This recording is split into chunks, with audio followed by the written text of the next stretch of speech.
Hello, I'm Jeremy. I wanted to make a video about how to wire an outlet socket because I wanted to do this myself.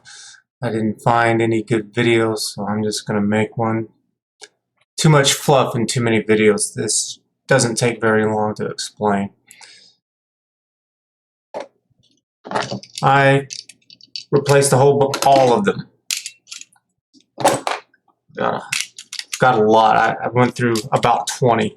Part of the reason is because some of these would no longer be able to plug in and hold it in. They would fall out, or such as with this one, it was just broken and it was caught in there, and whenever I took it out, it just all fell apart. And went out, bought 2 boxes. These are just standard.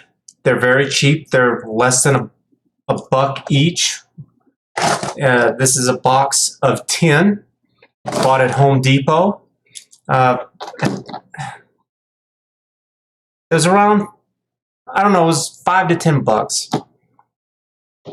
And the way that it works is that you have 2 connectors on each side. You have the brass, which is gold, and then you have the silver side. The brass always takes the black, and then the silver takes the white. And the easy way to remember it is brass and black, or BB. You put those 2 together. It does not matter. It does not matter if you have, as seen in this diagram, it goes from the circuit panel breaker. You daisy chain these all the way, and then whenever you get to the end, you only have one because it's not going any further than that. So whenever you're doing the first, second, third, whenever you're doing all of the middle ones, you're going to have a line that comes in, and you can attach the black one to the top, you can attach the white one to the bottom, or both to the bottom, both to the top, and then the one that's going out, it doesn't matter. Just as long as the black or with the brass, with the copper, and then the white will go to the silver. It just absolutely does not matter. If you have a ground, then it will either be just a plain copper wire and it'll go on the green screw, or it might actually be wrapped in green. You just take your wire, you use your pliers, you twist it, you close it down in there. If you have multiples, because that can happen depending on the room, you might really find that with a kitchen.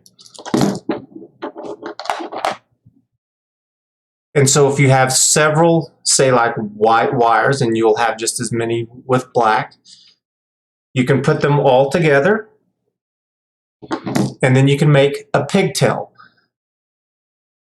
So if you have like 3 or 4 wires coming in, you put all the white ones together, and then you just have a small little white one. It's called a pigtail, and then you just put them all together with one of these screw caps.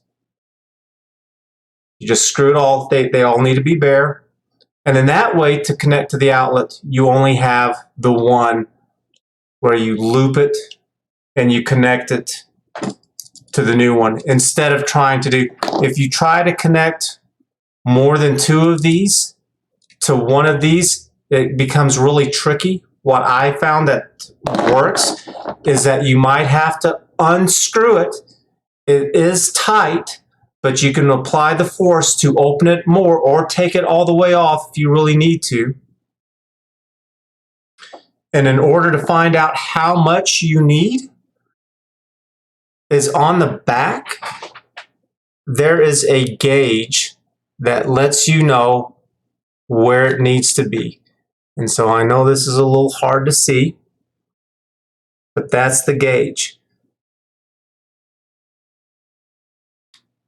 Right there, there's a little notch, and you put it up against that,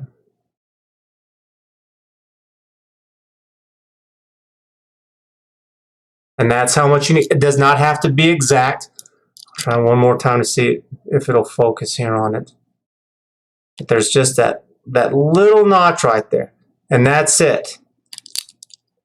And you just take a knife. You don't have to have wire cutters. You remove it.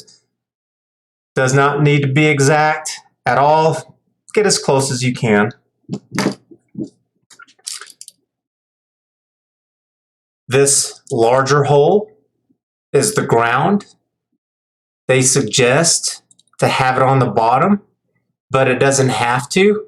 I did put all mine where the ground was on the bottom end, except for one in the kitchen, and that was because there was not enough play in the wire to be able to force it around, so I just left it upside down because it just doesn't matter at all.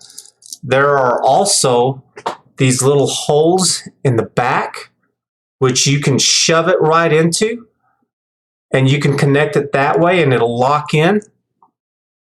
And to release it, there is a little rectangle right above the circle, and if you will poke it, it will release it so you can push it back out.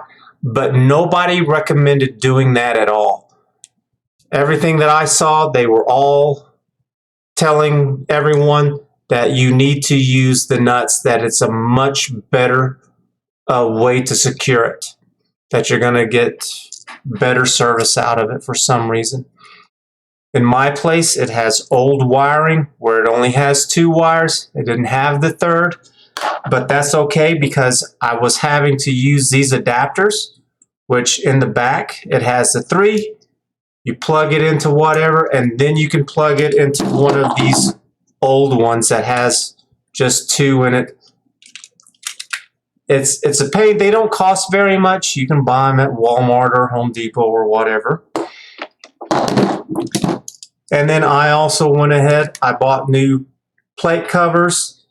These were 45 cents each. If it's an exterior wall, you can also buy little foam inserts. I did not save one, but the foam inserts fits perfectly inside here. And then it just has these little punch outs that you remove. And that just helps a little bit with the heating and cooling because it is your doors, your windows, your light switches and outlets that let a lot of heat or cooling out, depending if it's summer or winter. And those two, they were cheap as well. They were just like 50 cents or something. They were not expensive. You only need them for the exterior walls because the interior walls, well, they're inside. They're already heated and cooled. It's only whenever it's an exterior wall that you need to worry about it. I had maybe 5 or 6 of them that I had to do. I mean, it's just real easy, just count them.